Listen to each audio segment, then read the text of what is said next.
ಒಂದು ಸ್ಟಿಕ್ ಮತ್ತೆ ದಾರವನ್ನ ಥ್ರೆಡ್ ಅನ್ನ ಬಳಸಿದ್ವಿ. ಸೊ ಈಗ ಇಲ್ಲಿ ಒಂದು ಶೀಟ್ ಅನ್ನು ತಗೊಂಡ್ಬಿಟ್ಟು ಅದನ್ನ ರೋಲ್ ಮಾಡಿದ್ವಿ. ಸೊ ರೋಲ್ ಮಾಡಿಬಿಟ್ಟು ಸರ್ಕಲ್ ತರ ಮಾಡಿದ್ವಿ. ಸೊ ಇದನ್ನ ನಾವು ರಾಟೆ ಅಂತ ಕರಿತೀವಿ. ಸೊ ಅದಕ್ಕೆ ನಾವು ಇಂಗ್ಲಿಷಲ್ಲಿ ಪುಲ್ಲಿ ಮಾಡೋದು ಅಂತ ಹೇಳ್ತೀವಿ. ಸೊ ಇದು ಪುಲ್ಲಿ ಮಾಡೋದು ಇದು ಅಥವಾ ನಾವು ಸನ್ನೆಯ ಮಾದರಿಗಳು ಅಂತ ಇವೆಲ್ಲ ಕೇಳಿರ್ತೀರ. ಸೊ ಕೆಲವೊಂದು ಭಾರವಾದ ವಸ್ತುಗಳು ಎತ್ತಕ್ಕಾಗಲ್ಲ ನಮ್ಮ ಕೈಯಲ್ಲಿ. ಸೊ ನಾವು ಇದನ್ನ ಈಸಿಯಾಗಿ ಜಸ್ಟ್ ಈಗ ದಾರವನ್ನು ಎಳೆದ್ರೆ ನೋಡಿ ದಾರ ಎಷ್ಟು ಭಾರ ಇರುತ್ತೆ. ಸೊ ನಾವು ನೋಡಿ ಈಸಿಯಾಗಿ ಅಂದ್ರೆ ಇದು ಸುಮಾರು ಒಂದು 100-200 ಗ್ರಾಮ್ ಐತೆ ಅನ್ಕೊಳ್ಳಿ.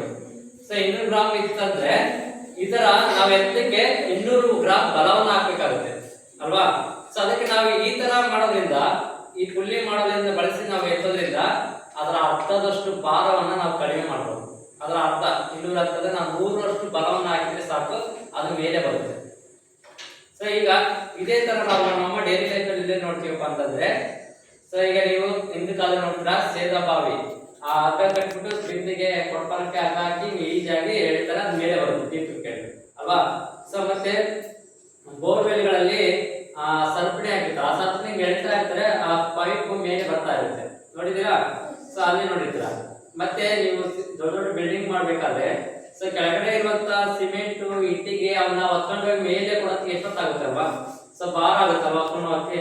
ಸೊ ಅದೇ ಒಂದು ಕ್ರೇನ್ ತರ ಮಾಡ್ಬಿಟ್ಟು ಅದನ್ನ ಈಜಾಗಿ ಚೈನ್ ಎಳಿತಾ ಇದ್ರೆ ಅದು ಈಜಾಗಿ ಸಿಮೆಂಟ್ ಅನ್ನ ಇಟ್ಟಿಗೆಗಳನ್ನ ಮೇಲ್ಗಡೆಗೆ ಪಾಸ್ ಮಾಡ್ಬೋದು. ಸೊ ಅಲ್ಲಿ ಕೂಡ ಇದನ್ನ ಬಳಸ್ತಾರೆ ಅಲ್ವಾ. ಸೊ ಇನ್ನು ನಾವು ಎಲ್ಲೆಲ್ಲೇ ಕೆಲವು ನೀವು ರಾಟೆ ಎಲ್ಲ ನೋಡಿರ್ತೀರಾ. ಸೊ ಅಲ್ಲೆಲ್ಲ ರಾಟೆಗಳನ್ನ ಬಳಸ್ತಾ ಇರ್ತಾರೆ. ಸೊ ಅಲ್ಲಿ ಈಸಿಯಾಗಿ ನಾವು ಭಾರವಾದ ವಸ್ತುಗಳನ್ನ, ಸೊ ಇದರ ಉದ್ದೇಶ ಏನಪ್ಪ ಅಂತಂದ್ರೆ ನಾವು ಹೆಚ್ಚು ಭಾರವಾದ ವಸ್ತುಗಳನ್ನ ಕಡಿಮೆ ಬಲವನ್ನ ಬಳಸಿ ಮೇಲೆ ಎತ್ತಲಿಕ್ಕೆ ಈ ರೀತಿಯ ಮಾದರಿಗಳನ್ನು ನಾವು ಬಳಸ್ತೀವಿ. ಸೊ ಅದನ್ನು ನಾವು ಮಾಹಿತಿಯನ್ನು ತಿಳಿಲಿಕ್ಕೆ ನಾವು ಲೋ ಕಾಸ್ಟ್ ಮಾಡೋಣ ತಿಳ್ಕೊಂತೀವಿ ಅಲ್ವಾ. ಸೊ ಇಲ್ಲಿ ಇದು ರಾಟೆ ತರ ತಿರ್ಬೋದ್ರಿಂದ ನಾವು ದಾರನ ಸುತ್ತಕ್ಕೆ ಯಾವ ತರ ಎಳಿತೀವೋ ಆ ತರ ಭಾರವಾದ ವಸ್ತುಗಳನ್ನ ಎತ್ತಬಹುದು. ಸೊ ಗೊತ್ತಾಯ್ತಲ್ವಾ.